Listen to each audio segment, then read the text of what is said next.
Isang magandang araw po sa inyong lahat, mga minamahal naming tagapakinig. Samahan niyo po akong muli sa isang panibagong kwentong mag-iiwan ng marka sa ating mga puso.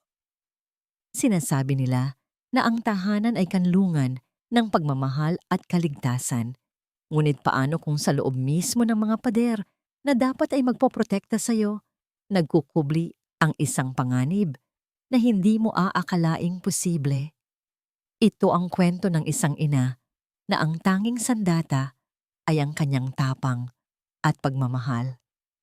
Ang amoy ng nilulutong adobo ay dapat sana'y nagbibigay ng pakiramdam ng isang masayang tahanan, ngunit para kay Althea Santos, habang hinahalo niya ang ulam sa isang mamahaling kaserola, ang tanging nararamdaman niya ay ang bigat sa kanyang dibdib. Ang bawat sulok ng malawak at modernong kusina ng mga Santos sa Alabang ay sumisigaw ng karangyaan, mula sa kumikinang na granite countertops hanggang sa mga state-of-the-art na appliances. Ngunit sa gitna ng lahat ng ito, pakiramdam ni Althea ay isa lamang siyang palamuti. Isang magandang bagay na idinagdag para makumpleto ang perpektong larawan ng pamilya. Natapos siyang maghanda ng hapunan sa eksaktong ikapito ng gabi, tulad ng inaasahan sa kanya. Ang lahat ay nakahain na sa mahabang lamesa na gawa sa mahogany. Ang mga plato ay nakalinya ng perpekto. Ang mga kubyertos ay kumikinang. Ngunit ang katahimikan ng mansyon ay binasag ng isang iyak na unti-unting lumalakas. Isang iyak na kilalang kilala niya. Nagmamadali siyang umakyat sa hagdanan at pumasok sa kwarto ng kanyang anak. Nakita niya si Sofia, ang kanyang 3 taong gulang na anghel, na nakatayo sa kuna nito. Namumula ang mukha sa pag-iyak. "Shh, baby, nandito na si Mama," malambing na sabi ni Althea habang buhat niya ang anak. Sinubukan niyang ihele ito, ngunit lalo lang itong nagpumiglas. "Lolo! Lolo! I want Lolo!" Sigaw ni Sofia, itinutulak palayo ang mga braso ng sarili niyang ina. Isang kirot ang naramdaman ni Althea. Hindi ito ang unang beses. Sa mga nakalipas na buwan, tila ito na ang laging eksena. "Anak, nandito na si Mama. Kakain na tayo, okay?" "No, Lolo!" Patuloy na sigaw ng bata. Ang mga maliliit na kamay nito ay iwinawasiwas sa hangin. Bumukas ang pinto at pumasok si Don Ricardo, ang kanyang biyenang lalaki. Suot ang isang malinis na polo at may ngiti sa kanyang mga labi. "Ano itong naririnig ko? Ang aking prinsesa ay naghahanap sa akin?" Tila mahika. Sa isang iglap, ay tumahan si Sofia nang makita ang kanyang lolo. Iniabot nito ang kanyang mga kamay kay Don Ricardo. Walang nagawa si Althea kundi ibigay ang anak sa kanyang biyenan. Pakiramdam niya ay nabigo na naman siya. "Ayan na, tahan na ang baby," sabi ni Don Ricardo habang kinarga si Sofia.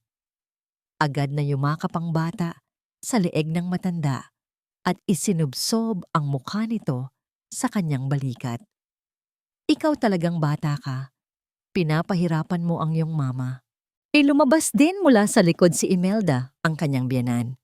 "Hi, Althea. Mukhang mas kailangan mo pang pag-aralan kung paano patatahanin ang sarili mong anak. Mabuti na lang at laging nariyan si Ricardo." Ang mga salita ni Imelda ay kasing talim ng kutsilyo, ngunit ngumiti lamang si Althea. "Opo, Mama. Pasensya na po." "Sige na, kami na ang bahala sa kanya. Ihanda mo na ang hapunan at tawagin mo na rin si Miguel," utos ni Don Ricardo.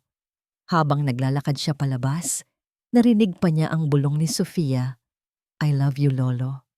At ang sagot ni Don Ricardo, "I love you more, my little princess." Ang hapunan ay lumipas na may pilit na ngitian at mga usapang tungkol sa negosyo at sa mga social event na dadaluhan ni na Imelda. Si Miguel, ang kanyang asawa, ay tila walang napapansin. Para sa kanya, ang lahat ay normal. Ang lahat ay perpekto.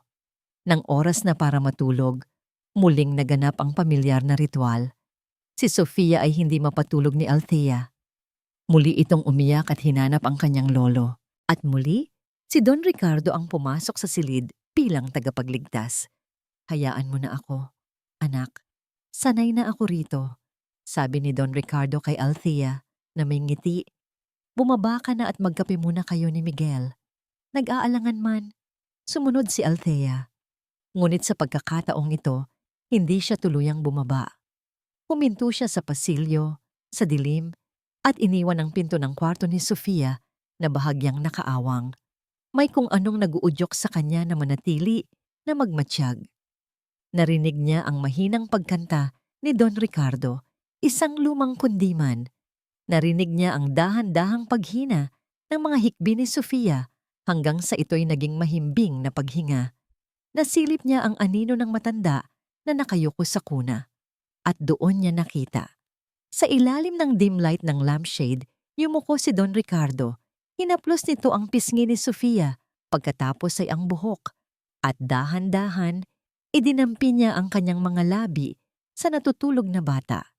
Hindi sa noo, hindi sa pisngi, kundi sa mismong mga labi ni Sofia. Hindi iyon isang mabilis na halik. Tumagal iyon. Pakiramdam ni Althea ay tumigil ang pag-ikot ng mundo. Ang hangin ay naubos sa kanyang mga baga. Ang halik na yon ay mali. Maling-mali. Nang iangat ni Don Ricardo ang kanyang mukha, may kakaibang nangiti sa kanyang mga labi. Isang nangiti na hindi para sa isang mapagmahal na lolo.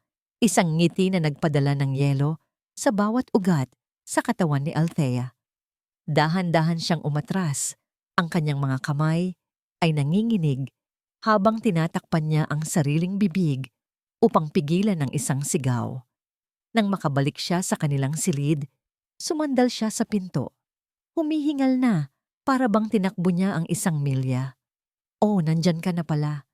Natulog na ba si Sofia?" tanong ni Miguel na nakahiga na sa kama at nagbabasa ng libro. Hindi makasagot si Althea. Ang imahe ng halik ay paulit-ulit na naglalaro sa kanyang isipan. "Thea, ayos ka lang? Namumutla ka," sabi ni Miguel, na ngayon ay may bahid na ng pag-aalala. "Miguel," nabasag ang boses ni Althea. Nakita ko si Papa. Hinalikan niya si Sofia sa bibig." Ibinaling ni Miguel ang kanyang atensyon pabalik sa libro. "Ano ka ba naman? Ganoon lang naman talaga maglambing si Papa sa apo niya. It was just a kiss. Masyado kang praning." "Hindi, Miguel. Iba. Matagal. May mali." Pagpilit ni Althea, lumuluha na. "Ay nako, Thea. Pagod ka lang siguro." Tumayo si Miguel. Hinalikan siya sa noo at kinuha ang kanyang tuwalya. "Maliligo lang ako. Huwag mo nang masyadong isipin yun. You're overthinking things." Naiwan si Althea na nakatayo sa gitna ng silid. Basang-basa ang pisngi sa luha. Ang mga salita ng kanyang asawa ay isang sampal. "Masyado kang praning. You're overthinking." Pakiramdam niya, siya lang mag-isa. Kinagabihan, hindi siya makatulog. Habang mahimbing na natutulog si Miguel sa kanyang tabi, kinuha ni Althea ang kanyang cellphone. Nanginginig ang kanyang mga daliri habang tinatype niya ang mga salita sa search bar. Teddy Bear Hidden Camera. Lumabas ang daan-daang resulta. Isang cute na kulay rosas na teddy bear ang kumuha ng kanyang atensyon. May maliit na camera na nakatago sa mata nito. Nag-alinlangan siya. Mali ang mag-espiya. Mali ang hindi pagkatiwalaan ang sariling pamilya. Ngunit mas mali ang pakiramdam na ipinagsawalang bahala. Niya ang alarmang sumisigaw sa kaibuturan ng kanyang puso. Ang kaligtasan ng kanyang anak. Iyon ang pinakamahalaga. Sa isang iglap ng desisyon, pinindot niya ang add to cart at pagkatapos ay ang buy now. Habang tinitingnan niya ang confirmation sa screen, isang patak ng luha ang pumatak dito. Kasalanan man ito, gagawin niya. Kailangan niyang malaman ang katotohanan. Dumating ang pakete kinabukasan Nakabalot sa isang simpleng brown na karton, walang anumang palatandaan kung ano ang nilalaman. Inihatid ito ng isang rider habang abala ang kanyang mga biyenan sa kanilang umagang paglalakad sa paligid ng subdivision. Itinago ito ni Althea sa ilalim ng labahan na para bang isa itong kontrabando, isang bagay na ipinagbabawal. Ang puso niya ay kumakabog ng napakabilis na tila sasabog sa kanyang dibdib. Naghintay siya ng tamang tiyempo nang si Sofia ay abala sa panonood ng cartoon sa sala at ang mga katulong ay nasa kusina. Dahan-dahan siyang umakyat sa kwarto ng anak. Nanginginig ang kanyang mga kamay habang binubuksan ang kahon. Sa loob, nakahimlay ang isang kulay rosas na teddy bear. Malambot ito at mukhang ordinaryo. Isang perpektong laruan para sa isang batang babae. Ngunit alam ni Althea na sa loob ng isa sa mga mata nitong gawa sa itim na butones, nagtatago ang isang lente, isang matang hindi natutulog, isang saksi sa katotohanan. May kasama itong maliit na manual. Sinunod niya ang bawat hakbang ng may pag-iingat. Ikinonekta niya ang camera sa wifi ng bahay at idinownload ang app sa kanyang cellphone. Nang subukan niya ito, lumitaw sa screen ng kanyang telepono ang imahe ng kanyang sariling mukha. Kuha mula sa mata ng teddy bear. Gumagana. Isang malamig na pawis ang gumapang sa kanyang likod. Maingat niyang inilagay ang teddy bear sa isang estante sa tapat ng kuna ni Sofia. Inayos niya ito para ang anggulo ay sakop ang buong kama ng bata. Mula roon, kitang-kita ang lahat. Para siyang gumagawa ng isang malaking kasalanan. Ngunit ang larawan ng halik ng kanyang biyanan kay Sofia ay muling sumagi sa kanyang isipan at nagbigay ito sa kanya ng lakas ng loob. Para ito sa kapakanan ni Sofia. Paulit-ulit niyang sinabi iyon sa kanyang sarili. Ang buong araw ay lumipas na parang isang bangungot. Bawat tunog, bawat anino ay nagpapakaba sa kanya. Ang bawat pagtawa ni Don Ricardo habang kalaro nito si Sofia ay nagpapadala ng kilabot sa kanyang kalamnan. Pilit siyang ngumingiti at kumikilos ng normal. Ngunit sa loob niya ay may gera. Paano kung wala siyang makita? Paano kung tama si Miguel at praning lang siya? Ang kahihiyan na mararamdaman niya ay hindi masukat. Pero paano kung may makita nga siya? Alin ang mas masakit? Ang hapunan ng gabing iyon ay isang pagpapahirap. Nakaupo si Althea sa tapat ng kanyang biyenang lalaki. Hindi niya magawang salubungin ang mga mata nito. Sa tuwing magsasalita ito, naririnig niya ang boses na kumakanta para kay Sofia. Sa tuwing itataas nito ang kanyang mga kamay para kumuha ng kanin, nakikita niya ang mga kamay na humaplos sa kanyang anak. Ang tahimik mo yata, Althea, puna ni Imelda, habang naglalagay ng pagkain sa plato ni Miguel. May problema ba? Agad na umiling si Althea at pilit na ngumiti. Wala po, Mama. Medyo masama lang po ang pakiramdam ko. Ganoon ba? Baka kailangan mo ng vitamins. You need to be strong for Sofia, sabi ni Imelda, na may himig na tila ba sinasabing hindi niya nagagampanan ng maayos ang kanyang tungkulin. Yes, Ma. Maikling sagot na lang ni Althea at ibinaling ang tingin sa kanyang plato na halos hindi nababawasan at gaya ng inaasahan, ng oras na para matulog, muling umulit ang eksena. Umiyak si Sofia. Hinanap nito ang kanyang lolo. Sa pagkakataong ito, hindi na nagpumilit si Althea. Isang nakakabinging pagsuko ang kanyang naramdaman. Ako na ang bahala sa prinsesa ko, sabi ni Don Ricardo. Kinindatan pa siya bago pumasok sa silid ni Sofia. Magpahinga ka na, Althea. You look pale. Tumango lang siya. Hindi siya nagpunta sa kanilang silid ni Miguel. Nagpaalam siyang mag-CR muna. Pumasok siya sa banyo sa ibabang palapag, ang pinakamalayo sa kwarto ni Sofia. Nilock niya ang pinto. Nanginginig ang buong katawan niya habang nakasandal sa malamig na pinto. Sumasakit ang kanyang tiyan sa halo-halong kaba at takot. Dahan-dahan niyang inilabas ang kanyang cellphone mula sa bulsa. Ang kanyang daliri ay tila ayaw sumunod habang hinahanap niya ang app ng camera. Nang buksan niya ito, bumungad sa kanya ang live feed. Ang ilaw mula sa lampshade ay nagbibigay ng malambot na liwanag sa silid. Nakita niya ang likod ni Don Ricardo. Nakaupo ito sa rocking chair sa tabi ng kuna habang mahinang kumakanta. Tahimik na si Sofia. Para sa isang sandali, nakahinga siya ng maluwag. Praning ka nga lang, Althea. Baliw ka na. Pinanood niya pa rin. Ilang minuto ang lumipas. Tumayo si Don Ricardo at sumilip sa kuna. Inakala siguro nitong tulog na ang bata.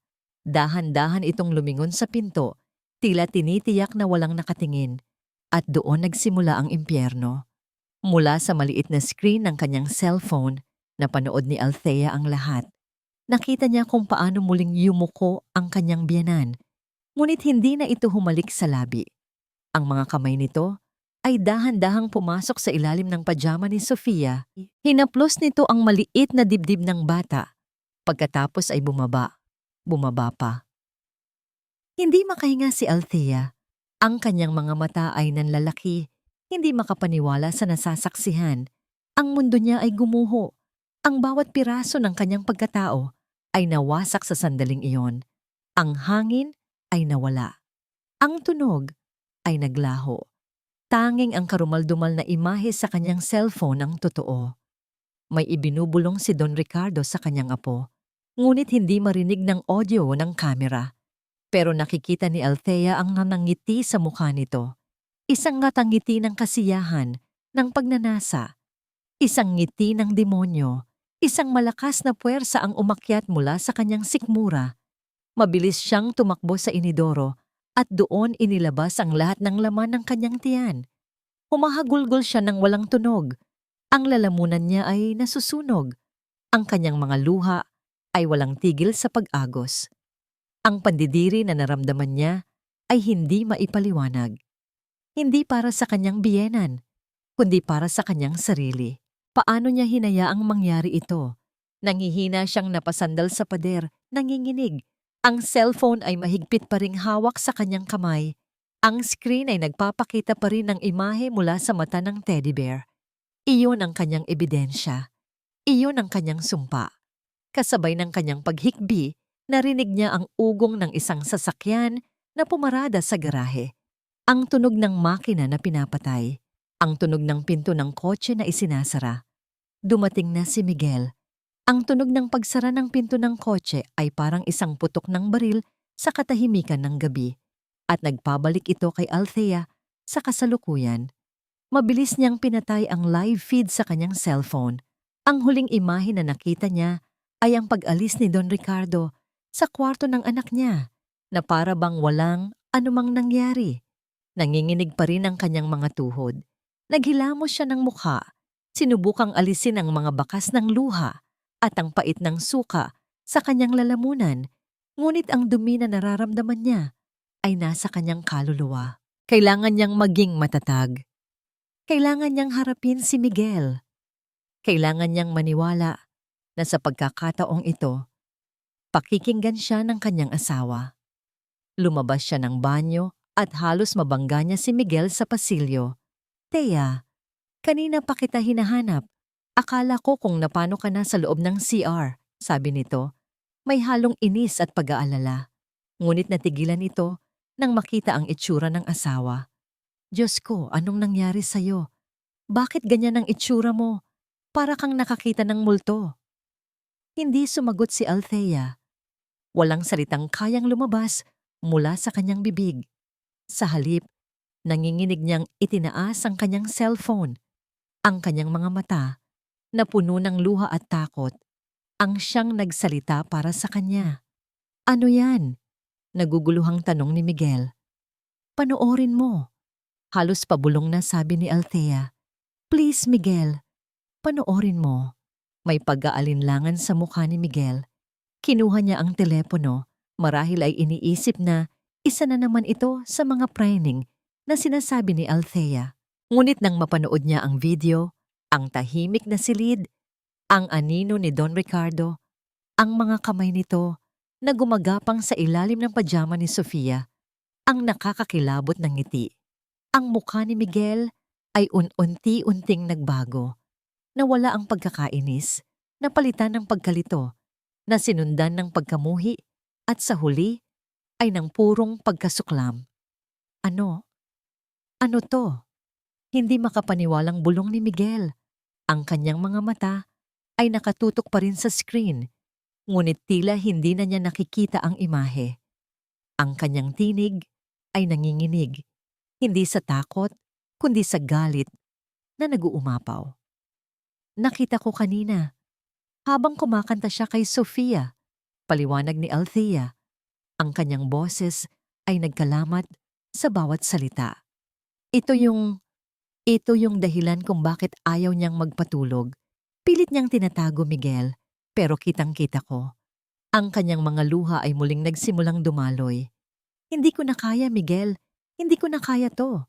Binitawan ni Miguel ang cellphone na para bang ito ay nangingitim na uling. Naglakad ito ng ilang hakbang palayo. Ang kanyang mga kamao ay nakakuyom. Tila hindi niya alam kung saan niya ibubuhos ang kanyang galit. Inayos nito ang kanyang buhok, huminga ng malalim, at humarap muli kay Althea. Ang kanyang mukha ay puno ng determinasyon. Saan si Papa ngayon? Tanong nito. Ang kanyang tinig ay mababa at puno ng panganib. Kakagaling lang sa kwarto ni Sofia, bumaba na siya yata. Sagot ni Althea. Ang kanyang puso ay nagsimulang tumibok ng mas mabilis sa pag-asa. Ito na iyon. Ito na ang pagkakataon. Halika, sabi ni Miguel. Hinawakan ng kamay ni Althea. Ang kanyang pagkakahawak ay mahigpit, ngunit hindi masakit. Haharapin natin sila. Ngayon din, hindi siya makapaniwala. Si Miguel, ang kanyang lalaki, nakilala sa kanyang pagiging mahinahon at pag-iwas sa komprontasyon, ay handang humarap sa kanyang ama. Nagkaroon ng kaunting pag-asa sa dibdib ni Althea. Marahil, sa wakas, magkakaroon din ng hustisya ang kanyang anak. Marahil, sa wakas, hindi na siya mag-iisa sa labang ito. Bumaba sila ng hagdanan. Nakita nila si Don Ricardo na nakaupo sa sala, nagbabasa ng dyaryo, habang si Imelda naman ay abala sa paglilinis ng mga baso sa isang maliit na lamesa. Papa, nagsimula si Miguel. Ang kanyang tinig ay matatag, ngunit may bahid ng panginginig. Kailangan nating mag-usap. Nagtaas ng tingin si Don Ricardo. Ang kanyang tingin ay tila nanunuya. Tungkol saan, anak? Mukhang may madrama yata ang asawa mo. Inabot ni Miguel ang cellphone ni Althea at ipinakita ang video. Hindi niya ito pinindot, ngunit ang imahe ng huling frame, ang mukha ni Don Ricardo na nakatingin sa kamera, na may nakakakilabot ng ngiti, ay sapat na para mag-iba ang ekspresyon ng matanda. Ang kanyang mga mata ay nanlaki sandali, pagkatapos ay nanigas. Anong kabalbalan to, Miguel? Sarkastikong tanong ni Imelda, ngunit ang kanyang mga mata ay nakatuon na rin sa ekspresyon ng kanyang asawa. Ito na ang katapusan, Papa, sabi ni Miguel. Ang kanyang tinig ay bumaba, puno ng galit na matagal niyang kinikimkim. Alam ko na ang ginagawa mo kay Sofia. Natawa si Don Ricardo, isang tawang walang saya. At anong alam mo, Miguel? Wala kang alam. Puro haka-haka lang yan ng iyong asawa. Hindi po, mariing sabi ni Althea. Lumalakas ang kanyang loob dahil nakikita niyang hindi mag-isa si Miguel. Nakita ko po. At napanood niyo na rin po ang ebidensya. Hindi po ito haka-haka. Tumingala si Don Ricardo sa langit na parang humihingi ng tulong. Pagkatapos ay ibinaling niya ang tingin kay Miguel. Ang kanyang mga mata ay nagliliyab na ngayon sa galit. Ikaw, ang sarili mong anak, hindi mo ako pinaniniwalaan pagkatapos ng lahat ng ibinigay ko sa'yo sa pamilyang ito. Ngumisi si Miguel. Anong ibinigay niyo pa? Ang buhay na ito na puno ng kasinungalingan? Ang pamilyang ito na ang iniisip lang ay pangalan at pera, kahit na may nasasaktan ng bata? Miguel! Anong pinagsasabi mo? Sigaw ni Imelda. Ang kanyang mukha ay namumutla. Si Sofia, ma. Mahinahong sabi ni Miguel, ngunit ang kanyang tinig ay puno ng sakit. Si Sofia ang pinag-uusapan natin.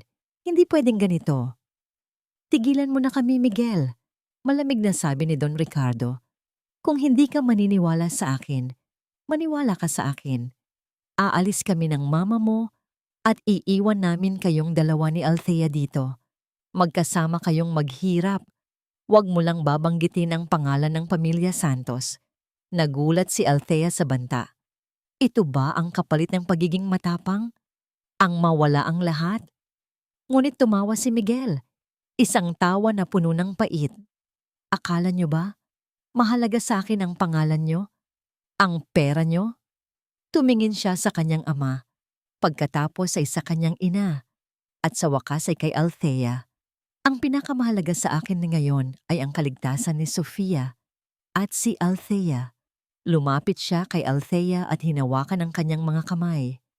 Ang dating malamig na paghawak ay napalitan ng init at determinasyon. Huwag kang mag-alala, Thea. Hindi ka nag-iisa rito. Gagawin natin ang lahat para protektahan si Sofia. Napatingin si Althea sa mga mata ng kanyang asawa. Sa unang pagkakataon sa loob ng mahabang panahon, nakita niya ang tunay na pagmamahal at pangako doon. Hindi na ito ang lalaking takot sa kanyang ama. Ito na ang lalaking handang lumaban para sa kanyang pamilya. Bumuntong hininga si Don Ricardo, tila isang pader na bumagsak. Ngunit ang kanyang mga mata ay puno pa rin ng puot. Huwag kayong magsisisi sa desisyon ninyo. Ngumiti si Miguel. Kami rin pa. Hindi kami magsisisi. Pagkatapos ay hinawakan niya ang kamay ni Althea at maingat itong inakay palayo. Palayo sa 2 taong dapat sana'y nagmamahal sa kanila. Ngunit sa halip ay naghasik ng lagim. Nang makarating sila sa kanilang silid, isinara ni Miguel ang pinto at niyakap ng mahigpit si Althea. Naramdaman niya ang pag-iyak nito sa kanyang dibdib. Shh! Nandito lang ako. Bulong niya, hinahaplos ang likod ng kanyang asawa.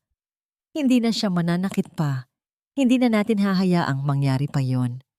Sa unang pagkakataon mula nang makita niya ang video, naramdaman ni Althea ang isang bahagyang ginhawa. Hindi pa tapos ang laban, alam niya yon. Ngunit hindi na siya nag-iisa. Ang kanyang asawa ay nasa tabi na niya. Naramdaman ni Miguel ang bawat hakbang paakyat sa hagdanan na tila isang martilyong pumupukpok sa kanyang sentido. Ang kaninang nag-aalab na galit sa kanyang dibdib ay hindi pa rin humuhupa.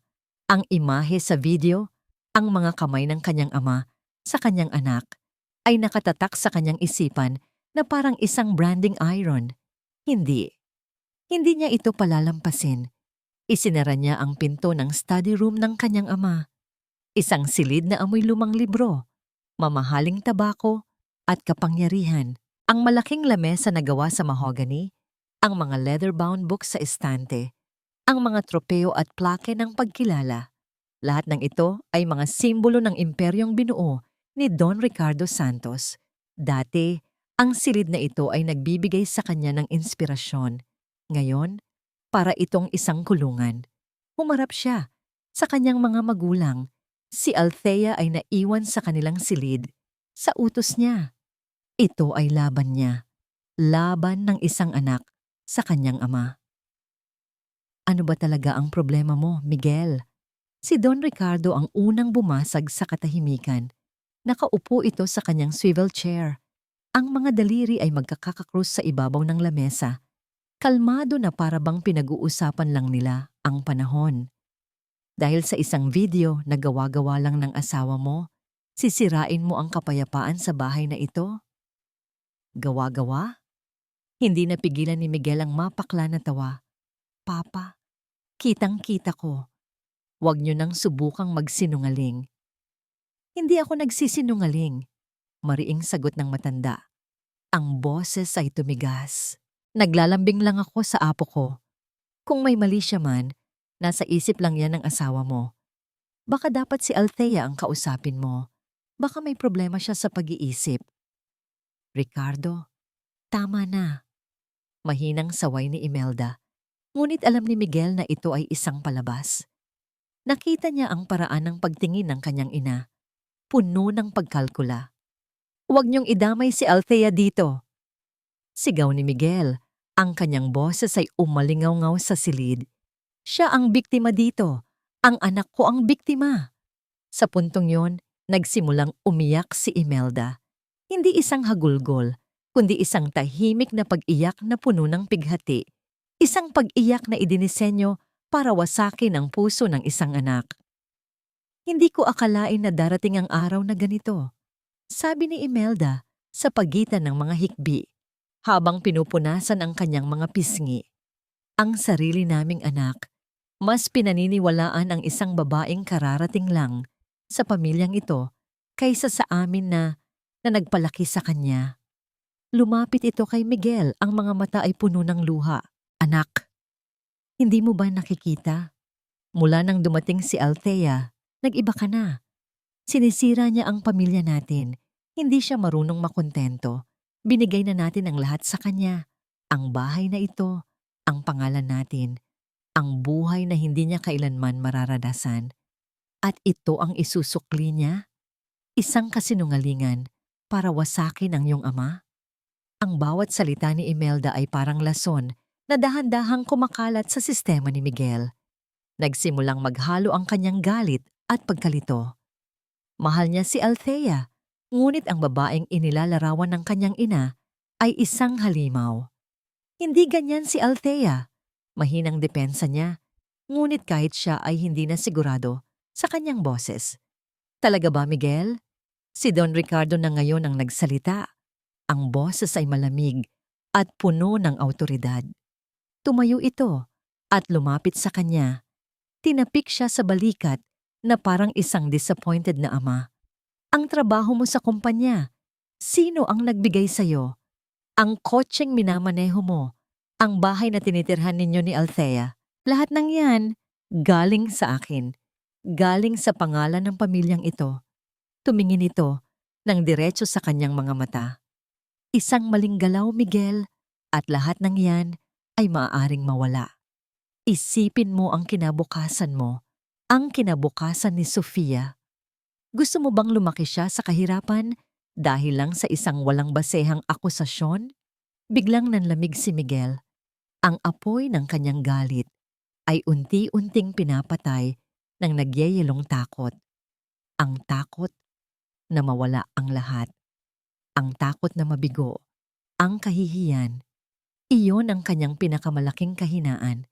Ang mabuhay sa labas ng anino ng pangalang Santos ay isang bagay na hindi niya kayang isipin. Ano? Ano ang gusto niyong gawin ko?" Tanong niya. Ang kanyang boses ay halos hindi na marinig. Ang kanyang determinasyon kanina ay nagkapira-piraso na. At ang natira na lang ay ang isang duwag na anak na takot sa kanyang ama. Nakita niya ang nangiti ng tagumpay sa mga labi ng kanyang ina, kahit na may mga luha pa rin sa pisngi nito. "Simple lang, anak," sabi ni Don Ricardo na bumalik na sa kanyang upuan, muling naging hari sa kanyang kaharian. "Ang pamilya ang pinakamahalaga. Ang dugo ay mas matimbang kaysa tubig. At ang pangalan natin ang dapat protektahan sa lahat ng bagay." Lumapit si Imelda sa kanya. Hinawakan nito ang kanyang pisngi, tulad ng ginagawa nito noong bata pa siya. Ngunit ang haplos na yon ay hindi na nagbibigay ng kapanatagan. Pakiramdam niya ay isa yung kadena. "Alam mo na ang dapat gawin para protektahan ang pamilyang ito, Miguel." Bulong nito, ang kanyang boses ay malamig at walang emosyon. Itinuro nito ang cellphone na nasa ibabaw ng lamesa kung saan nakaimbak ang video. "Burahin mo ang basura na yan." Nakatitig lang si Miguel sa telepono. Ang maliit na device na yon ay naglalaman ng katotohanan. Ngunit sa pagitan ng katotohanan at ng kanyang buong buhay, alin ang pipiliin niya? Naramdaman niya ang titig ng kanyang mga magulang, isang presyur na halos dumurog sa kanyang mga buto. Nanginginig ang kanyang kamay habang dahan-dahan niyang inaabot ang cellphone. Ang yakap ni Miguel ay dapat sanay naging kanlungan ni Althea. Ang mga pangako nito, hindi ka nag-iisa. Proprotektahan natin si Sofia ay dapat sana'y naging balsamo sa kanyang mga sugat. At sa loob ng ilang sandali, naniwala siya. Umasa siya. Nakahinga siya ng maluwag sa bisig ng lalaking pinangakuan niya ng habang buhay, iniisip na sa wakas, may kakampi na siya sa impyernong ito. Ngunit habang lumilipas ang mga minuto at sila'y nakabalik na sa kanilang silid, isang kakaibang katahimikan ang namayani. Isang katahimikang mas mabigat at mas nakakabingi kaysa sa mga sigaw kanina. Naupo si Miguel sa gilid ng kama, nakatalikod sa kanya. Hindi ito nagsasalita, hindi ito kumikilos. Tanging ang marahang pagtaas at pagbaba ng mga balikat nito ang palatandaan na ito'y humihinga pa. Lumapit si Althea, hinawakan niya ang balikat nito. Miguel, ayos ka lang? Tila napaso si Miguel sa kanyang paghawak. Bahagya itong umusog palayo. Pagod lang ako, Thea, sabi nito. Ang boses ay walang buhay. Ang tingin ay nasa sahig. Marami lang. Maraming tumatakbo sa isip ko. Isang malamig na kaba ang nagsimulang gumapang sa puso ni Althea. Ang init ng pag-asa na naramdaman niya kanina ay unti-unting nilalamon ng pagdududa. Anong plano natin? Anong susunod na gagawin? Hindi pa rin ito tumitingin sa kanya. Bukas na natin pag-usapan. Magpahinga na muna tayo. Magpahinga? Hindi makapaniwalang tanong ni Althea. Paano ako makakapagpahinga, Miguel? Paano tayo matutulog sa iisang bahay kasama ang halimaw na yon? Ang anak natin ay nasa kabilang kwarto lang. Thea, please. Wag muna ngayon. Pakiusap ni Miguel. Ang kanyang boses ay may bahid ng pagod at inis. Ngunit hindi na yon ang narinig ni Althea. Ang narinig niya ay pag-iwas. Ang narinig niya ay ang parehong boses na nagsabing praning lang siya. Isang masamang kutob ang bumalot sa kanya. Isang pakiramdam na mayroon siyang kailangang malaman. Ang kanyang cellphone ay nasa ibabaw pa rin ng bedside table kung saan ito iniwan ni Miguel. Dahan-dahan niya itong kinuha. Ang kanyang puso ay kumakarera. Ang kanyang mga kamay ay nanginginig. Binuksan niya ang gallery. Nandoon pa ang folder na pinangalanan niyang ebidensya. Huminga siya ng maluwag. Nag-overthink ka lang ulit, Althea. Ngunit nang buksan niya ang folder, wala. Walang laman. This folder is empty. Paulit-ulit niyang binasa ang mga salitang yon. Nag-refresh siya. In-restart niya ang telepono. Pero wala. Ang video na naglalaman ng katotohanan, ang video na sumira sa kanyang mundo, ang video na tanging patunay niya ay naglaho. Tumingin siya kay Miguel. Ang kanyang asawa ay nakatingin na rin sa kanya ngayon. Ang muka ay puno ng pagkakasala at awa. At sa isang iglap, naintindihan ni Althea ang lahat. Nasaan ang video, Miguel? Tanong niya. Ang kanyang boses ay kalmado sa isang paraan na nakakatakot. Walang luha, walang sigaw. Tanging isang nagyayawa, yelong pakiramdam ng kataksilan. Yumuko si Miguel, hindi ito makasagot. Tinanong kita, pag-uulit ni Althea. Bawat salita ay mabigat. Nasaan? Ang video? Binura ko na. Ang tatlong salitang iyon ay tumama kay Althea na parang isang bala. Ang sakit ay mas matindi pa kaysa sa nasaksihan niya sa video. Dahil ang gumawa noon ay isang halimaw. Ngunit ang gumawa nito ay ang lalaking kanyang minamahal. Bakit? Halos pabulong niyang tanong. Ang kanyang boses ay basag na. Thea, pakinggan mo ako. Nagsimulang magpaliwanag si Miguel. Sa wakas ay tumayo at lumapit sa kanya. Para ito sa atin. Para ito sa kapakanan ng pamilya. Hindi mo naiintindihan ang gulo na idudulot ng video na, yan, sisirain nito ang lahat. Ang pangalan natin, ang kinabukasan ni Sofia. Ang kinabukasan ni Sofia?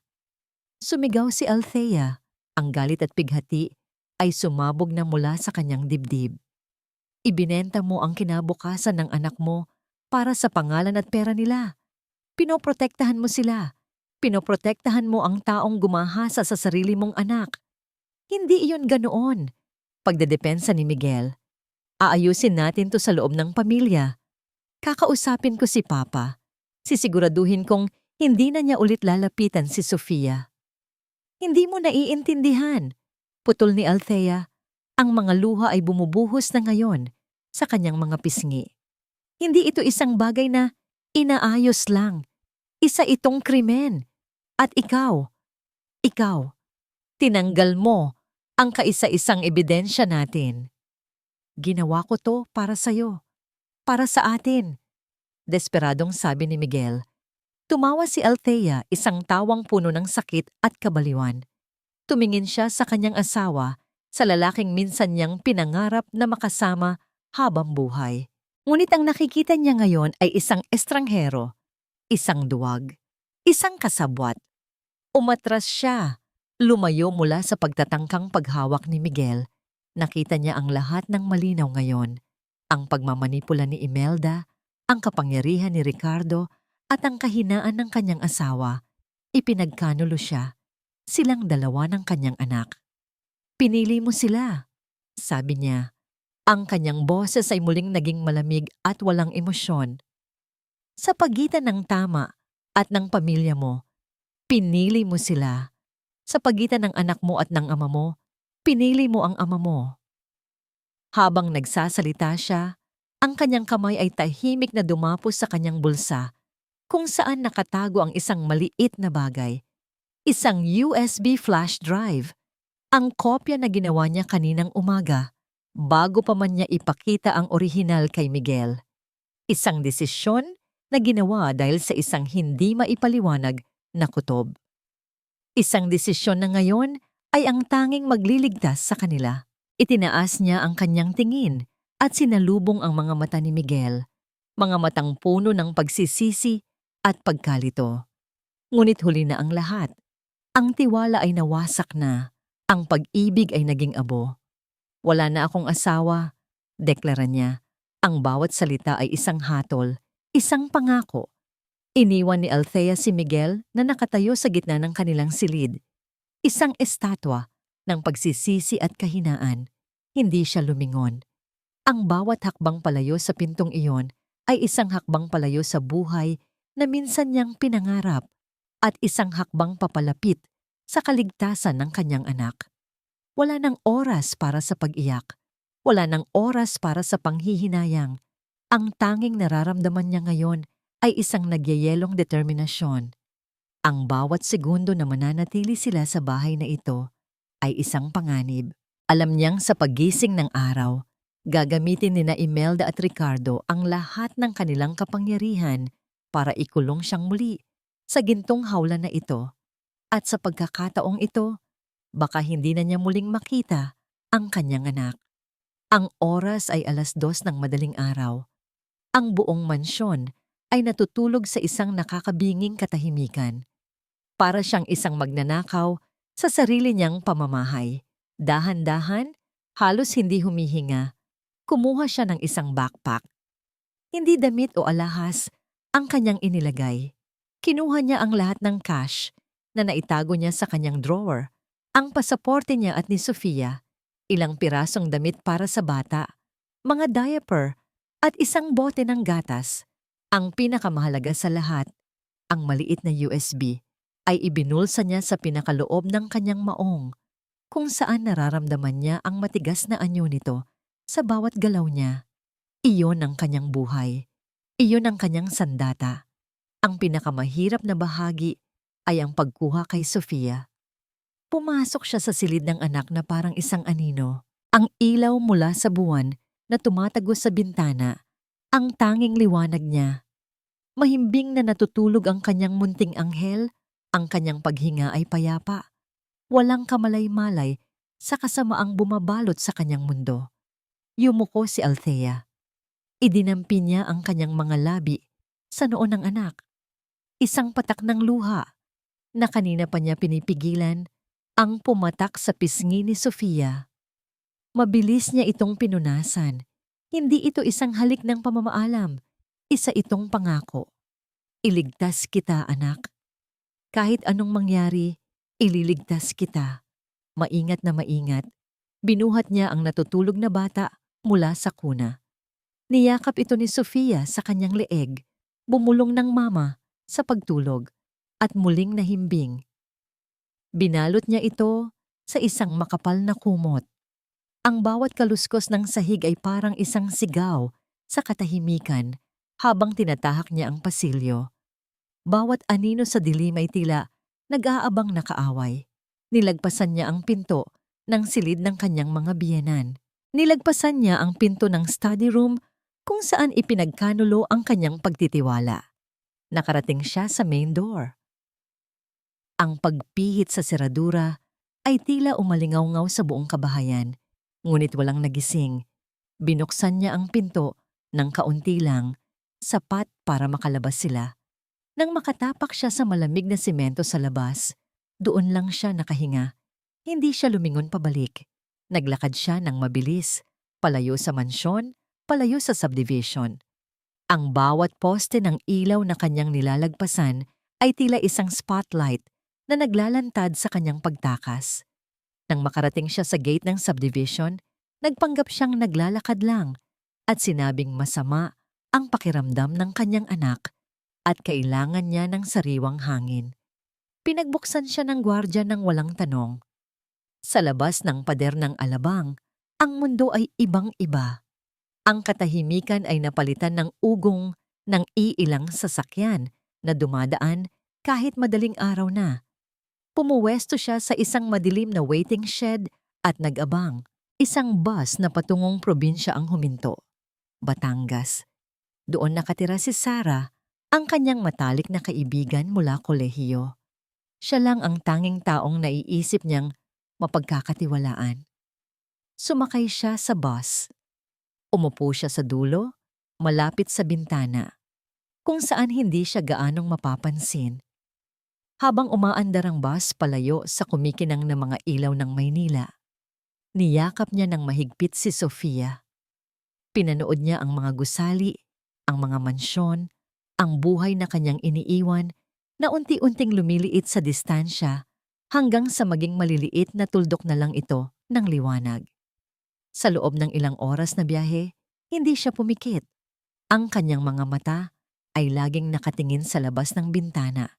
Hindi para pagmasdan ang daan, kundi para tingnan ang mga sasakyang nasa likuran. Isang itim na van ba yun? Isang SUV na katulad ng kay Miguel? Ang bawat sasakyan ay isang posibleng banta. Ang paranoia ay kanyang naging kumot sa malamig na biyahe. Nang magsimulang sumikat ang araw, narating nila ang isang maliit na bayan sa Batangas. Ang hangin ay iba, amoy lupa at mga puno. Ang mga tunog ay iba, huni ng mga ibon at tilaok ng manok. Bumaba sila sa terminal na puno ng mga taong abala sa kani-kanilang buhay. Walang nakakakilala sa kanya rito. Sa unang pagkakataon, sa loob ng 24 na oras, naramdaman niya ang isang pahiwatig ng kalayaan. Nawala ang gintong hawla, ngunit nawala rin ang lahat ng seguridad na kasama nito. Nagising si Sofia at tumingin sa paligid, naguguluhan.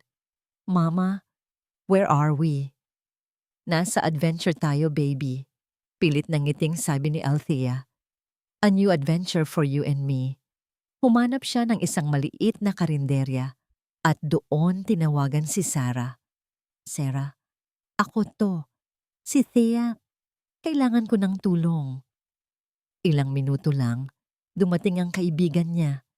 Ang mukha ay puno ng pag-aalala. Niyakap siya nito ng mahigpit. Anong nangyari sa'yo? Ayos ka lang ba?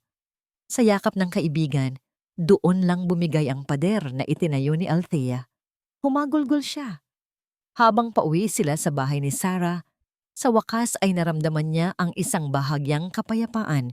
Malayo na siya. Ligtas na sila. Kahit pansamantala.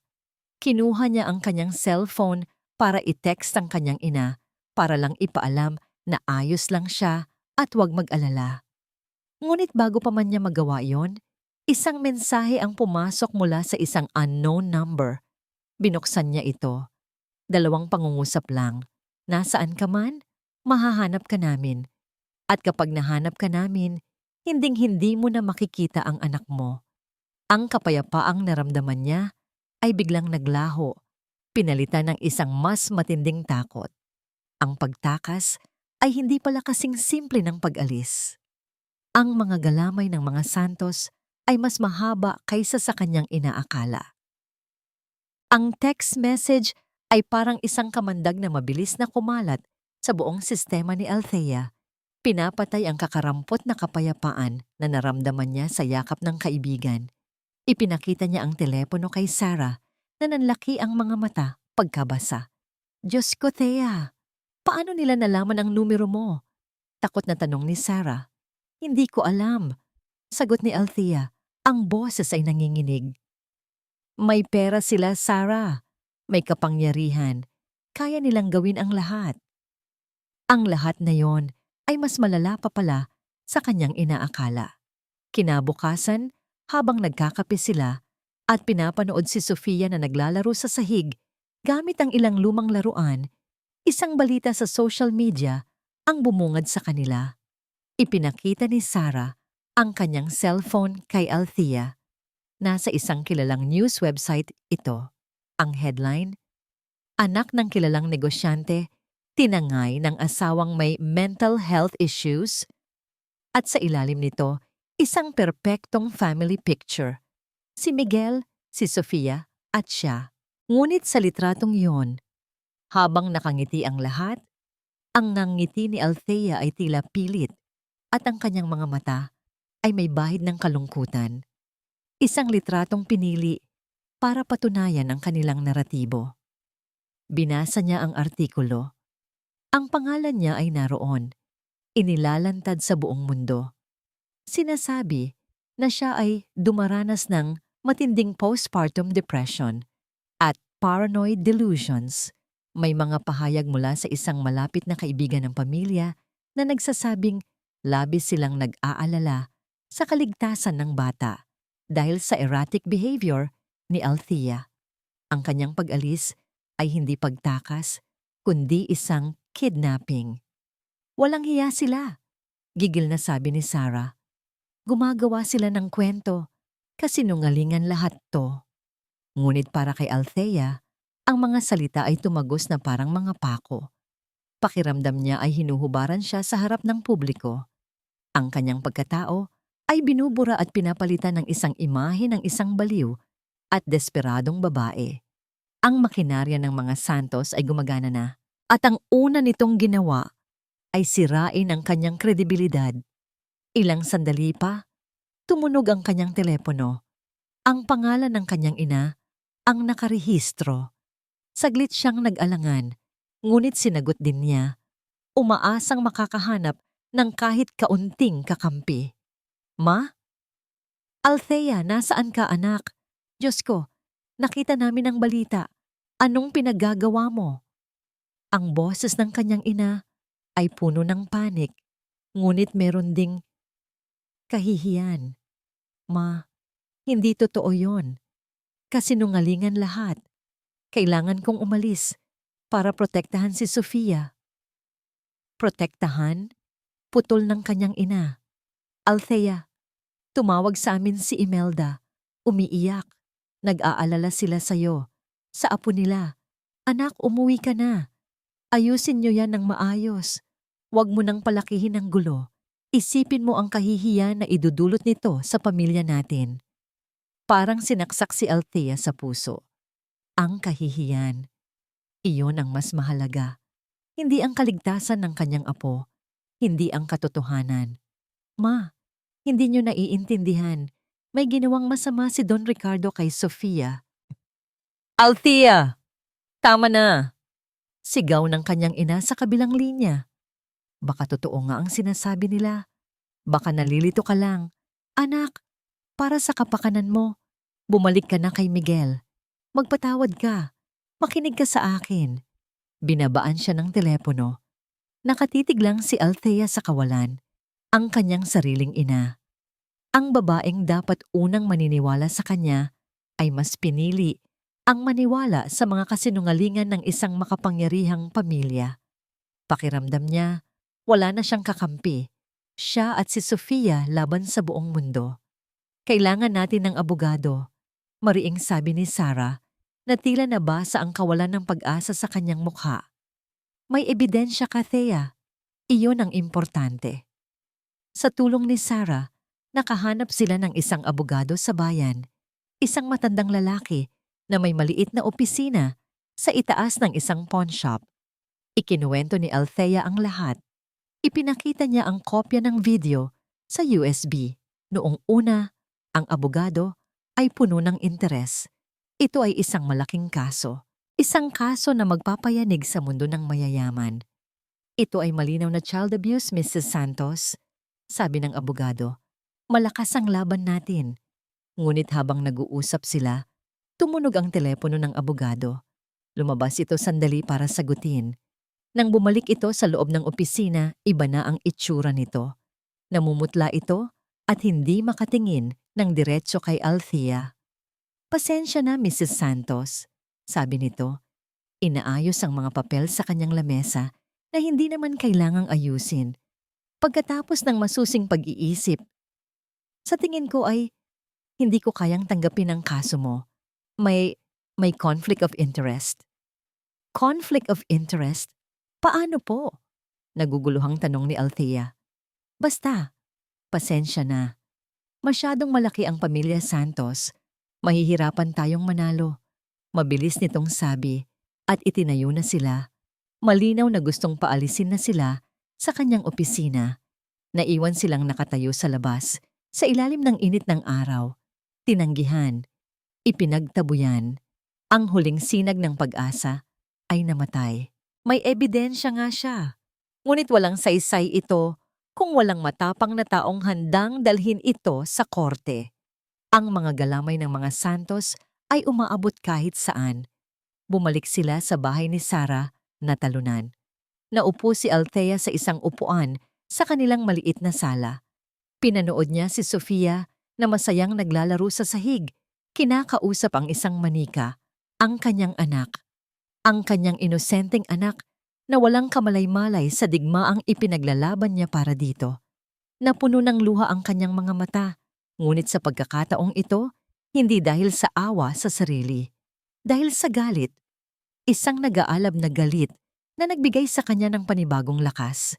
Tumingin sila sa kanya na parang baliw. Itinuring siyang kidnapper.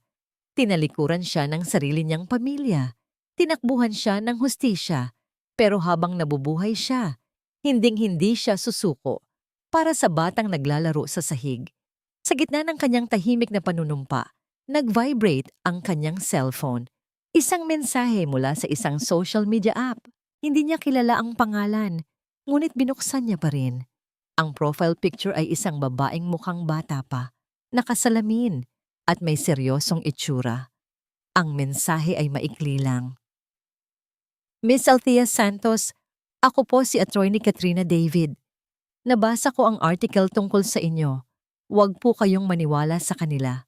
Nakita ko na rin po ang mga post ng mga kaibigan ninyo na nagtatanggol sa inyo online. Kung kailangan niyo po ng tulong na walang bayad at walang takot, gusto ko po kayong tulungan. Nagta, ang mensahe ay parang isang sinag ng liwanag na tumago sa napakakapal na ulap ng kawalan ng pag-asa ni Althea. Paulit-ulit niyang binasa ang pangalan. At Juan Katrina David. Hindi niya ito kilala. Malamang ay isa lang ito sa mga taong nakikisimpatya o mas malala. Baka isa itong patibong mula sa mga Santos, isang paraan para malaman kung nasaan siya. Anong gagawin mo? Tanong ni Sarah na sumisilip din sa screen. Delikado yan, Thea. Paano kung pain lang yan? Iyon din ang nasa isip ni Althea. Ang tiwala niya sa mga tao ay nadurog na. Ngunit habang tinititigan niya ang mensahe, may isang parirala na tumatak sa kanya. Walang bayad at walang takot. Ang abogadong kinausap niya kanina ay puno ng takot. Ang sarili niyang pamilya ay puno ng takot. Kung totoo man ang sinasabi ng Attorney David na ito, Siya ang eksaktong taong kailangan niya. Wala nang mas masama pa sa sitwasyon ko ngayon. Sarah, mahinang sabi ni Althea, ito na lang ang natitira sa akin. Susubukan ko. Nanginginig ang kanyang mga daliri. Habang nagtatype siya ng reply, nag-aalok na magkita sila sa isang pampublikong lugar. Mabilis ang naging tugon ni Attorney David, sumasang-ayon na magkita sa isang maliit na coffee shop sa bayan kinabukasan. Kinabukasan, maagang dumating si Althea sa napag-usapang lugar kasama si Sarah na nagbabantay mula sa kabilang lamesa. Bawat taong pumapasok ay kanyang sinusuri. Inaasahan niya ang isang matandang abogado na may matigas na itsura. Ngunit ang pumasok ay isang babaeng mukhang nasa late 20s lang, nakasuot ng simpleng blazer at maong, may dalang leather briefcase. Ang kanyang buhok ay nakatali sa isang masinop na ponytail at sa likod ng kanyang salamin, ang kanyang mga mata ay matalas at puno ng talino. Ito, si Attorney Katrina Cat David. Miss Santos? Tanong nito nang makalapit. Ang boses ay kalmado, ngunit may bigat. Tumango si Althea. Umupo si Kat sa tapat niya. Walang paligoy-ligoy. Salamat sa pagtitiwala. Alam kong mahirap ang sitwasyon ninyo ngayon. Bakit mo ako tinutulungan? Iyon ang unang tanong na lumabas sa bibig ni Althea. Dahil naniniwala ako sa'yo, diretsong sagot ni Kat. At sa simpleng mga salitang iyon, naramdaman ni Althea ang pagtulo ng luhang kanina pa niya pinipigilan. Ang marinig ang mga salitang iyon mula sa isang estranghero, matapos siyang talikuran ng mga taong pinakamalapit sa kanya, ay parang tubig sa isang nauuhaw na lalamunan. At dahil galit ako sa mga taong ginagamit ang pera at kapangyarihan para tapakan ang mga maliliit. Pro bono ang kasong ito. Ang tanging kailangan ko sa iyo ay ang iyong katatagan at ang katotohanan. Ikinuwento ni Althea ang lahat, mula sa unang halik hanggang sa pagbura ni Miguel sa video. Nakinig si Kat nang walang anumang reaksyon sa mukha, ngunit ang kanyang mga mata ay hindi umaalis kay Althea. Tinitimbang ang bawat salita. Nang matapos si Althea, inilabas niya mula sa kanyang bulsa ang USB. Ito ang kopya. Inabubot niya ito kay Kat na parang isang sagradong bagay. Isinaksak ito ng abogada sa kanyang laptop. Pinanood nito ang video. Hindi ito napasigaw o nagpakita ng gulat. Sa halip, isang malamig na galit ang gumuhit sa kanyang muka. Ang kanyang mga panga ay nagtiim. Walang duda, sabi ni Kat pagkatapos, isinasara ang laptop. Malinaw na malinaw ang krimen. Ang problema natin, Althea, ay hindi ang ebidensya. Ang kalaban natin ay ang makinarya sa likod ng kriminal. Inilatag ni Kat ang plano. Una, kailangan nating mag-file ng temporary protection order para hindi sila makalapit sa inyo ni Sofia. Pangalawa, kailangan nating ihanda ang kasong kriminal. Pero kailangan nating maging handa. Gagamitin nila ang media laban sa'yo. Susubukan nilang sirain ang iyong pagkatao. Gagawin nilang impyerno ang buhay mo bago pa man tayo makatapak sa korte. Ang mga sinabi ni Kat ay nakakatakot, ngunit ang paraan ng kanyang pagsasalita, diretso, walang takot, at puno ng stratehiya ay nagbigay kay Althea ng isang bagay na matagal na niyang hindi naramdaman. Pag-asa. Hindi ito bulag na pag-asa, kundi isang pag-asa na may plano, may direksyon. Bago kita kinontak, pagpapatuloy ni Kat, gumawa na ako ng kaunting paunang investigasyon. May narinig akong isang lumang chismis tungkol sa mga Santos. Napatingin si Althea. Ano yon? Mga 5 taon na ang nakalipas, mayroon silang isang batang kasambahay, si Maricel. Bigla na lang daw itong umalis. Ang sabi-sabi, umuwi daw sa probinsya dahil nagkasakit ang nanay. Pero ang totoong kwento na narinig ko sa mga dating trabahador doon, buntis daw si Maricel at ang ama ay si Don Ricardo. Pinatahimik daw siya gamit ang malaking halaga. Nanlaki ang mga mata ni Althea. Isa pang biktima. Ibig sabihin, hindi ito ang unang beses. Ang asawa niya ay produkto ng isang mahabang kasaysayan ng kasamaan. Tsismis pa lang yun sa ngayon. Paglilinaw ni Kat. Ngunit kung mahahanap natin si Maricel at kung papayag siyang magsalita, hindi lang nito palalakasin ang kaso natin. Ipapakita nito ang pattern of behavior ni Don Ricardo. Masisira nito ang imahe na pilit nilang itinatayo. Pagkatapos ng kanilang pag-uusap, habang naglalakad pabalik sa bahay ni Sarah, naramdaman ni Althea na may nagbago sa kanya. Ang bigat sa kanyang dibdib ay nandoon pa rin, ngunit hindi na ito kasing bigat ng dati. Pakiramdam niya, mayroon nang tumutulong sa kanya sa pagbuhat nito. Sa unang pagkakataon, hindi na siya isang biktima na tumatakbo. Isa na siyang ina na lumalaban, na may matalinong general sa kanyang tabi. Gabi na, nang makabalik sila sa bahay. Habang pinapatulog niya si Sofia, tumunog ang cellphone ni Althea. Si Attorney Kat ang tumatawag. "Althea, may balita ako," sabi ni Kat sa kabilang linya. Ang kanyang boses ay may halong pagkasabik. Yung private investigator na kinuha ko, kumilos agad. Napaupo si Althea sa gilid ng kama. Anong nalaman niya? Isang sandaling katahimikan. At pagkatapos ay sinabi ni Kat ang mga salitang magpapabago sa takbo ng lahat. "Ati," sabi raw ng investigador sa kanya. "Nahanap ko na yung dating katulong. Nahanap ko si Maricel at gusto niyang magsalita." Ang balita tungkol kay Maricel ay isang himala.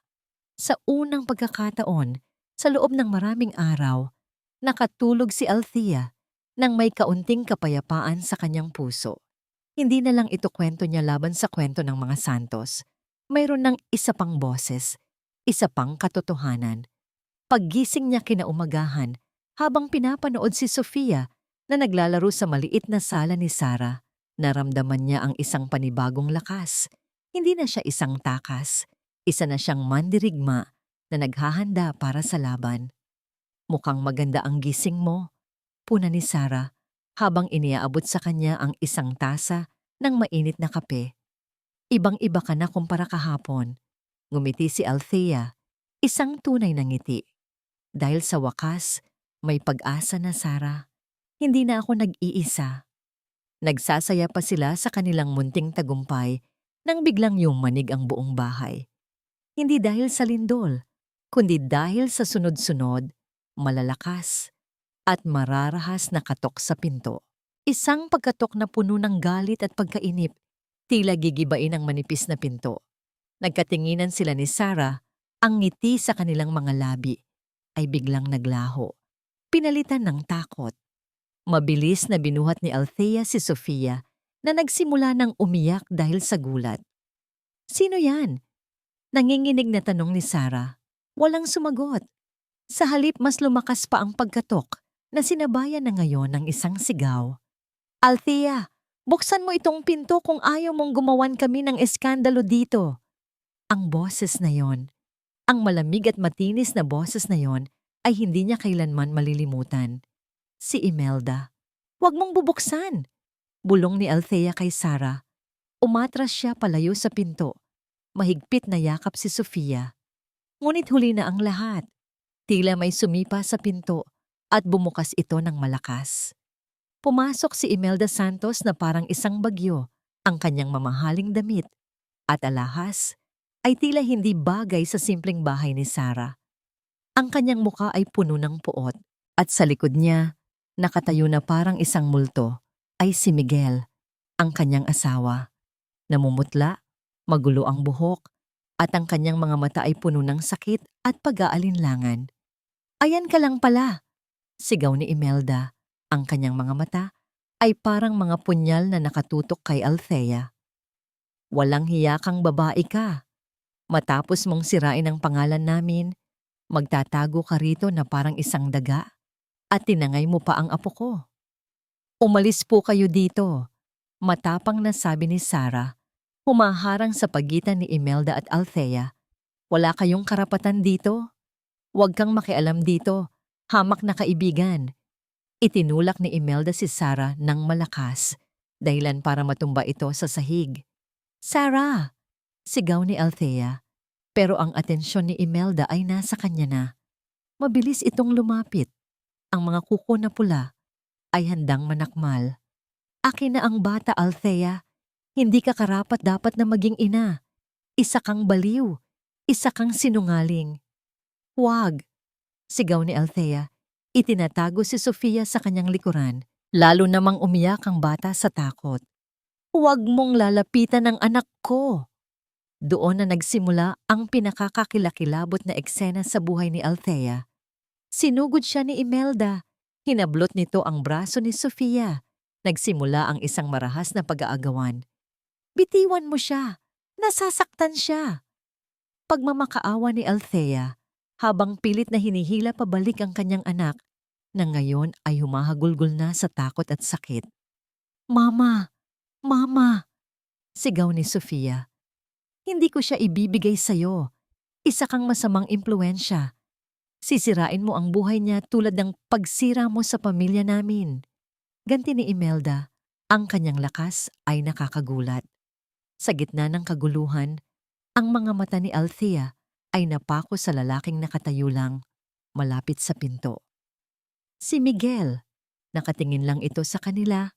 Ang kanyang mga kamao ay nakakuyom sa kanyang tagiliran.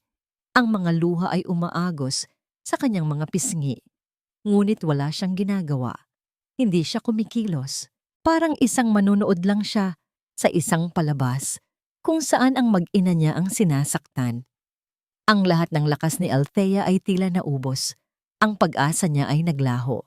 Ang lalaking dapat sana'y tagapagtanggol nila ay hinahayaan lang silang saktan. Ito ang tunay na pagtataksil. Ito ang tunay na impyerno. Miguel! Sumigaw siya. Ang kanyang boses ay basag at puno ng desperasyon. Ang sigaw na yon ay naglalaman ng lahat ng kanyang sakit, galit at pagmamakaawa. Miguel, maawa ka sa anak mo. Tumingin si Miguel sa kanya. Ang kanyang mukha ay larawan ng isang taong durog na durog, ngunit nanatili siyang nakatayo sa kanyang kinatatayuan, isang duwag na estatwa. Naramdaman ni Althea ang paghina ng kanyang kapit. Ang mga daliri ni Imelda ay mas humigpit sa braso ni Sofia. Isang hila na lang.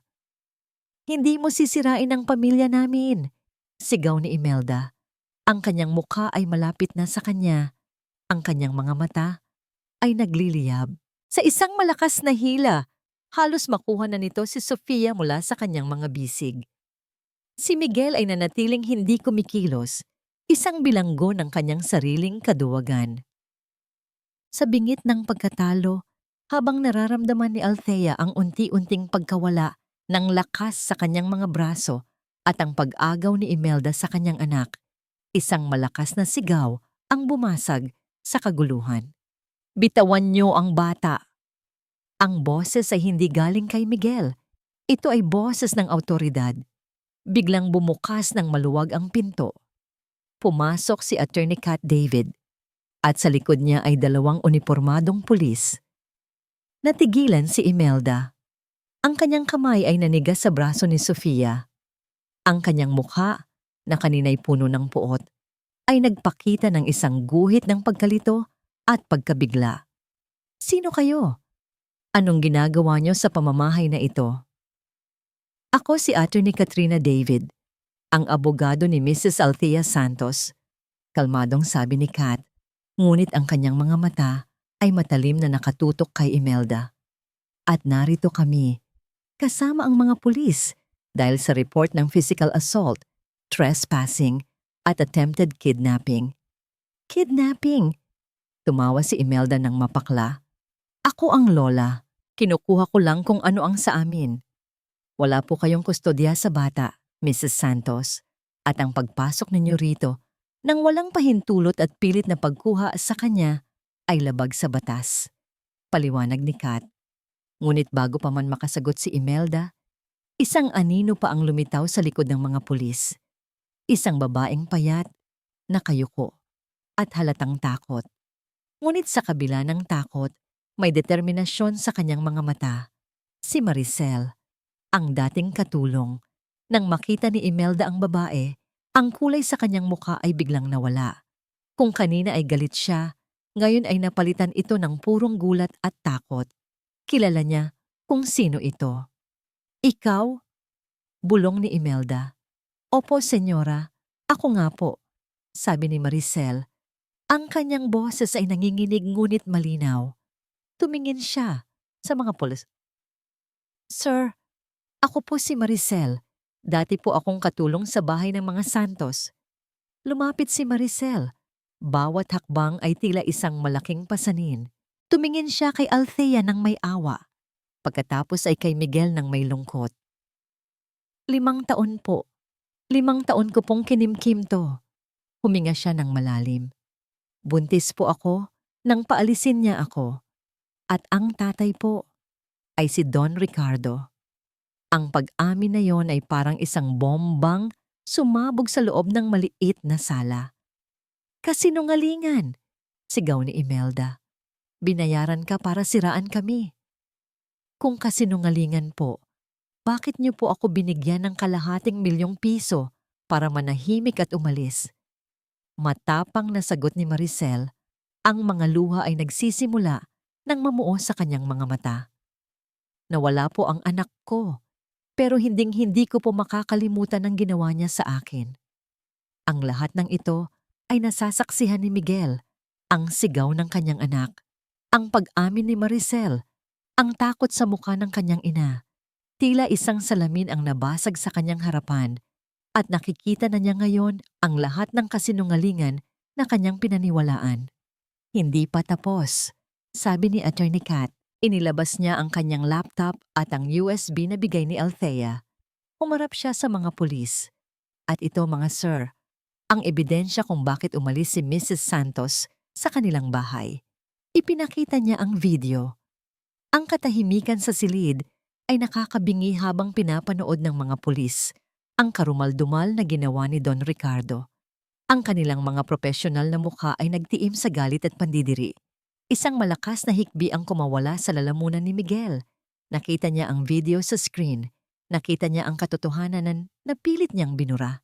At sa wakas, ang pader sa loob niya ay gumuho. Nang matapos ang video, bumaling si Imelda kay Miguel. Miguel, anak, huwag kang maniwala dyan. Ngunit ang nakita niyang tingin sa mga mata ng kanyang anak ay hindi na ang tingin ng isang sunod-sunurang bata. Ito ay ang tingin ng isang lalaking nasukol na. Tama na ma. Ang sigaw ni Miguel ay umalingaw-ngaw, puno ng sakit, galit at pagsisisi.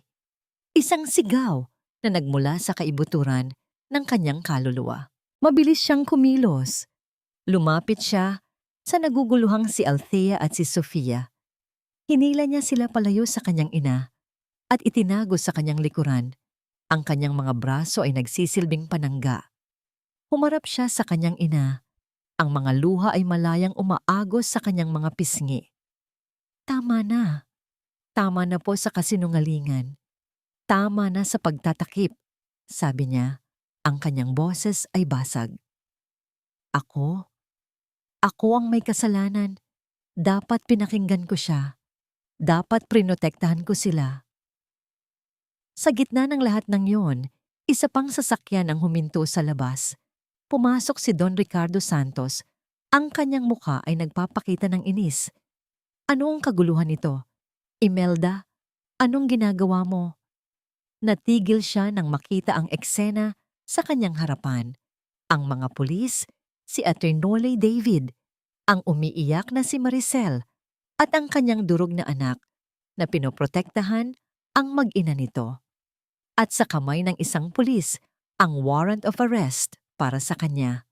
Mr. Ricardo Santos, sabi ng pulis, inaaresto ka namin sa salang acts of lasciviousness at child abuse. Ang mundo ni Don Ricardo ay gumuho. Ang kanyang kapangyarihan ay naglaho. Ang kanyang maskara ay natanggal. Habang pinoposasan siya ng mga pulis, ang tanging nagawa niya ay tumingin kay Miguel. Anak, Umiling lang si Miguel. Ang kanyang mga mata ay nagsasabing, tapos na. Habang inilalabas ng mga pulis si Don Ricardo, si Imelda Santos, ang matatag, ang reyna ng kanilang pamilya, ay napahawak sa kanyang dibdib. Ang kanyang mga mata ay pumuti at ang kanyang mga tuhod ay bumigay. Nawalan siya ng malay at bumagsak sa sahig. Ang imperyo ng mga Santos na binuo sa kasinungalingan at tinakpan ng ginto ay gumuho sa isang iglap. Sa gitna ng mga guho, nakatayo si Althea. Yakap-yakap ang kanyang anak, habang ang lalaking nagkanulo sa kanya ay umiiyak, habang pinoprotektahan sila.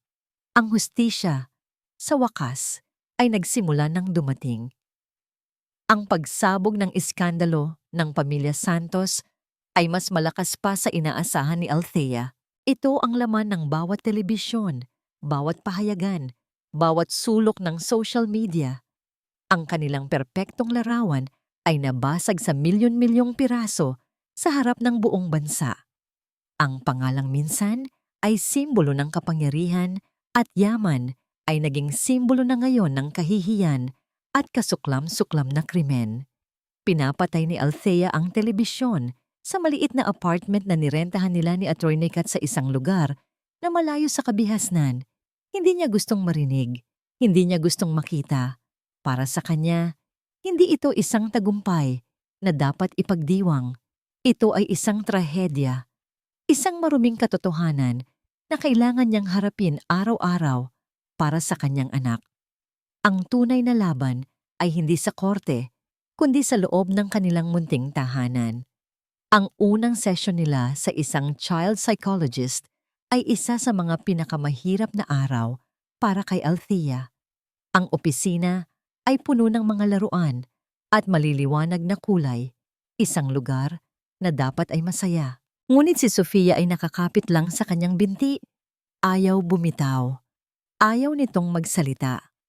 Kapag may ibang taong lumalapit, lalo na kung lalaki, nanginginig ito. Normal po ang reaksyon niya, Mrs. Santos. Malumanay na paliwanag ng doktora. Ang trauma ay hindi basta-basta nawawala. Gagamitin natin ang play therapy. Sa pamamagitan ng paglalaro, dahan-dahan nating hahayaang ilabas niya ang kanyang nararamdaman. Naupo lang si Althea sa isang sulok.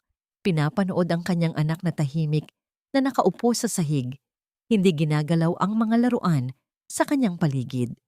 Ang bawat segundo ng katahimikan ni Sofia ay parang isang suntok sa kanyang dibdib, isang paalala ng kanyang pagkukulang ng mga panahong hindi niya naprotektahan ito, ngunit pinilit niyang maging matatag. Para kay Sofia, kailangan niyang maging isang pader na hindi kailanman guguho. Isang linggo matapos ang pag-aresto kay Don Ricardo, tumawag si Miguel. Nag-alinlangan si Althea na sagutin. Ngunit sinabi ni Atty. Kat na kailangan niya itong harapin para sa formal na proseso ng kanilang paghihiwalay. Nagkita sila sa isang tahimik na coffee shop, isang neutral na lugar na walang alaala ng kanilang nakaraan. Ang Miguel na dumating ay ibang-iba sa lalaking huli niyang nakita. Mas payat ito. Ang kanyang mga mata ay malalim at pagod. Ang kanyang dating kumpiyansa ay naglaho na. Hindi na ito ang prinsipe ng mga Santos. Isa na lang siyang lalaking winasak ng sarili niyang pamilya at ng sarili niyang kaduwagan. Walang pagbati. Naupo lang ito sa tapat niya. Kumusta? Kumusta si Sofia? Basag ang boses na tanong ni Miguel. Nagsisimula na kami ng therapy. Simpleng sagot ni Althea. Tumango si Miguel, hindi makatingin ng diretso sa kanya. May inilabas siyang isang malaking brown na envelope mula sa kanyang briefcase at dahan-dahan niya itong itinulak sa ibabaw ng lamesa papunta kay Althea. Ano to? Tanong niya. Lahat ng papeles, sabi ni Miguel. Annulment papers. Pirmado ko na ang last will and testament ko. Lahat ng mamanahin ko, nakapangalan na kay Sofia. Ang mga papeles ng bahay natin sa Quezon City, sa'yo na yon. At isang bank account na may sapat na laman para hindi na kayo mag-alala habang buhay. Hindi makapagsalita si Althea, tinitigan niya ang envelope. Hindi ako humihingi ng tawad, Althea. Pagpapatuloy ni Miguel. Sa wakas ay tumingin sa kanya. Ang kanyang mga mata ay puno ng luhang hindi na niya kayang pigilan. Dahil alam kong walang kapatawaran ang ginawa ko, ang pagiging duwag ko, ang pagtalikod ko sa inyo. Ito lang ang tanging paraan na alam ko para subukang itama ang mga pagkakamali ko. Ibibigay ko sa inyo ang kalayaan at hindi ko na kayo guguluhin pa. Tumayo na ito. Iyon lang. Mag-ingat kayo palagi. At umalis na ito. Naglalakad palayo na parang isang estranghero. Hindi siya pinigilan ni Althea. Hinayaan niya itong umalis. Ang galit na dati niyang nararamdaman ay napalitan ng isang malalim at nakakapagod na lungkot. Tapos na. Ang lahat ng pinangarap nila ay opisyal nang naging abo. Pag-uwi niya sa apartment, binuksan niya ang envelope. Nandoon nga ang lahat. Ang bawat dokumento ay isang piraso ng kanilang nakaraan. Ang pirma ni Miguel sa annulment paper ay tila isang tuldok sa huling pahina ng isang napakasakit na libro. Kinuha niya ang ballpen. Nanginginig ang kanyang kamay habang inilalapat niya ito sa papel. Naalala niya ang araw ng kanilang kasal, ang mga pangakong binitiwan nila sa harap ng Diyos. For better or for worse. Sino ang mag-aakalang ang worse ay magiging ganito kalala? Bago siya pumirma, napatingin siya sa bintana. Sa maliit na hardin sa labas, naglalaro si Sofia, hinahabol ang isang paru-paro. Sa unang pagkakataon sa loob ng maraming linggo, narinig niya itong tumawa. Isang mahinang tawa, ngunit isang tunay na tawa. Ang tunog na yon ang nagbigay sa kanya ng lakas. Muli niyang ibinaling ang tingin sa papel. Hindi na nanginginig ang kanyang kamay. Ang kanyang pirma ay naging matatag at malinaw. Hindi ito isang pirma ng pagsuko. Isa itong pirma ng paglaya. Isinara niya ang folder. Tumingin siyang muli sa labas, sa kanyang anak, na ngayon ay masayang naglalaro sa ilalim ng araw. Isang patak ng luha ang gumulong sa kanyang pisngi. Ngunit sa pagkakataong ito, hindi ito luha ng sakit o galit. Ito ay luha ng kaluwagan. Isang taon na ang lumipas mula nang gumuho ang mundo ni Althea at muli niya itong binuo, piraso bawat piraso. Nakatayo siya ngayon sa isang entablado, sa harap ng daan-daang tao sa isang university auditorium. Hindi na siya ang babaeng takot magsalita, ang babaeng laging nakayuko. Ang babaeng nasa harap nila ngayon ay si Althea Santos, isang child rights advocate, isang boses para sa mga walang boses. Sinasabi po nila na ang pinakamalakas na sandata ng isang ina ay ang kanyang pagmamahal. Sabi niya sa mikropono, ang kanyang boses ay kalmado at matatag. Pero natutunan ko po na may isa pang sandata na kasing lakas nito, ang ating kutob, ang ating instinct. Kapag may naramdaman po tayong mali sa ating mga anak, kahit gaano kaliit, kahit gaano kaimposible, maniwala po tayo sa sarili natin dahil mas madalas ang kutob ng isang ina. Iyon po ang katotohanan. Pinalakpakan siya ng mga tao. Ngumiti siya, isang nangiting puno ng pasasalamat at ng lahat ng kanyang pinagdaanan. Pagbaba niya ng entablado, sinalubong siya ni Attorney Kat na may dalang isang boteng tubig. Ang galing mo doon, sabi ni Kat, na ngayon ay hindi lang niya abogado, kundi isa na sa kanyang pinakamatalik na kaibigan. Bawat araw, mas lalo kang gumagaling. Dahil may mga taong tulad mo na naniwala sa akin, sagot ni Althea. Ang buhay nila ngayon ay simple lang. Nakatira sila sa isang maliit, ngunit maaliwalas na bahay sa Quezon City. Ang bahay na ibinigay ni Miguel, ngunit ngayon ay puno na ng sarili nilang mga alaala. Ang mga bakas ng mga santos ay matagal nang nabura. Si Don Ricardo ay nahatulan at habang buhay na makukulong. Si Imelda naman, matapos ma-stroke, ay nasa isang private care facility. Isang anino na lang ng dating makapangyarihang babae. Pag-uwi ni Althea, naamoy niya agad ang paborito niyang amoy, bagong lutong tinapay. Sa kusina, abala ang kanyang ina sa paghahanda ng merienda. Ang kanyang mga magulang, matapos malaman ang buong katotohanan, ay humingi ng tawad at ngayon ay ang kanyang pinakamalaking suporta. Mama, isang masayang sigaw ang sumalubong sa kanya. Tumingin siya sa sahig at nakita si Sofia, na ngayon ay 4 na taong gulang na. Masigla na ito at malikot. Sa kanyang kamay, may hawak itong isang papel, isang drawing. "Look, Mama! I made a picture!" Proud na sabi ng bata. Kinuha ni Althea ang papel. Iginuhit ni Sofia ang 2 tao, isang malaki at isang maliit, na magkahawak kamay sa ilalim ng isang malaking araw na nakangiti.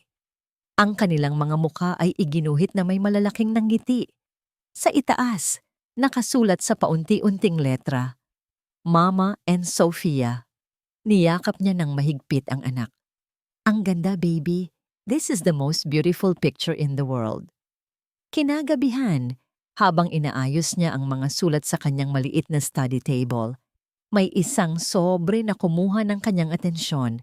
Galing ito sa Bureau of Corrections. Alam na niya kung kanino galing. Ilang buwan na rin itong nakatago sa kanyang drawer. Ngayon, sa wakas, ay handa na siyang basahin ito. Ang sulat ay mula kay Miguel. "Thea, hindi ko alam kung babasahin mo ito at naiintindihan ko kung hindi. Walang araw na lumilipas dito sa loob na hindi ko pinagsisisihan ang lahat. Hindi ang pagkawala ng pera o ng pangalan, kundi ang pagkawala sa inyo. Nakikita kita sa TV minsan. Ipinagmamalaki kita kahit wala na akong karapatan. Ipinagmamalaki ko ang tapang na hindi ko kailanman nagkaroon. Huwag kang mag-alala. Hindi ako humihingi ng tawad dahil alam kong kulang ang salitang iyon. Gusto ko lang malaman mo na araw-araw, dinadasal ko na sana maging masaya kayo ni Sofia. Deserve niyo ang lahat ng kapayapaan sa mundo. Salamat sa pagiging isang mabuting ina sa anak natin, sa paraang hindi ko kailanman nagawa bilang ama." Miguel, tinupi ni Althea ang sulat at ibinalik sa sobre. Walang galit, walang pait, tanging isang tahimik na pagtanggap, isang kabanata ng kanyang buhay na tuluyan ng nagsara. Kinabukasan na hapon, dinala niya si Sofia sa isang parke. Ang hangin ay sariwa at ang langit ay kulay kahel dahil sa papalubog na araw. Tumakbo si Sofia sa damuhan, hinahabol ang mga ibon. Ang kanyang tawa ay malaya at masaya. Ang tunog na yon, ang tawa ng kanyang anak, ay ang pinakamagandang musika sa pandinig ni Althea. Ito ang kanyang tagumpay.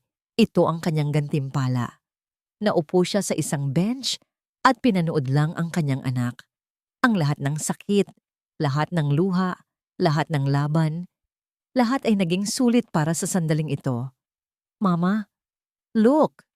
Sigaw ni Sofia. Tumatakbo pabalik sa kanya. May hawak na isang maliit na dilaw na bulaklak. Iniabot nito yun sa kanya. Kinuha ni Althea ang bulaklak at niyakap ang kanyang anak. Habang magkayakap sila, nakatingin sa papalubog na araw, naramdaman ni Althea ang isang ganap na kapayapaan. Ang dilim ay naglaho na. Ang mga sugat ay naghilom na. Ang dating babaeng nakakulong sa isang gintong hawla ay malaya na. At sa tabi niya, ang kanyang pinakamamahal na kayamanan, ang kanyang lakas, ang kanyang buhay. Hinarap nila ang kinabukasan. Hindi na natatakot dahil alam nilang hanggat magkasama sila, kaya nilang harapin ang lahat. Ito ay hindi lang isang pagtatapos. Ito ay isang bagong simula.